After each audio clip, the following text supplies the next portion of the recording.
Good day mga kalakbay! Right now, our menu for today ay ginataang hipon. Ayan mga kalakbay.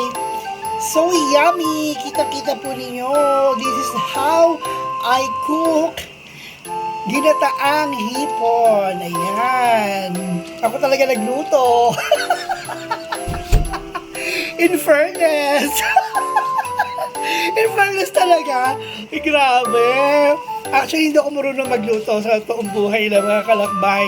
Ito po yung tinatawag na lutong pacham.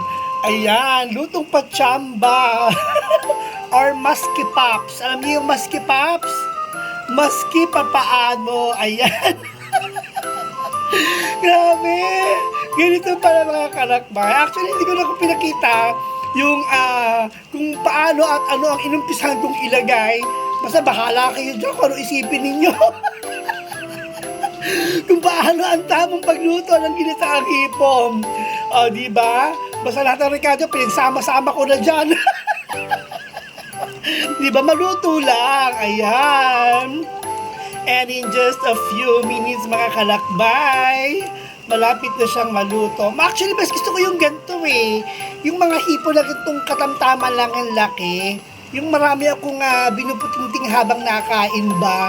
Kasi pag masyadong malaki yung hipon na binili mo, di ba? Pag inain mo, parang isang lunukan lang sa akin yung isang hipon eh. Eh, eto, mas mararamdaman ko yung dami niya. Di ba? So, there you go mga kalakbayan. In just a few minutes, ayan, malapit na siyang maluto. That is my menu for today, ginataang hipon. So maraming salamat. Be safe po sa inyo lahat mga kalakbay.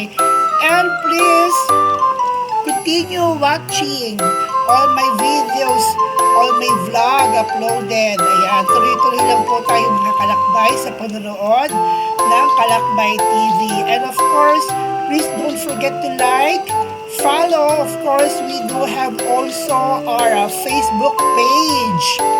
It's Kalakbay TV.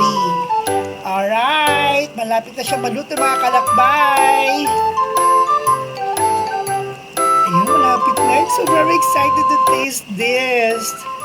Kasi actually, as I've said earlier, hindi talaga ako marunong magluto. Ito ang lutong pacham. Ayan, there you go.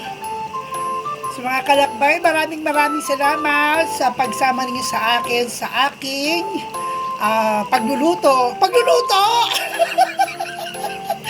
Ayan, di ba ang ginataang hipon. Be safe everyone and God bless us all. I love you all mga kalakbay. Thank you for watching.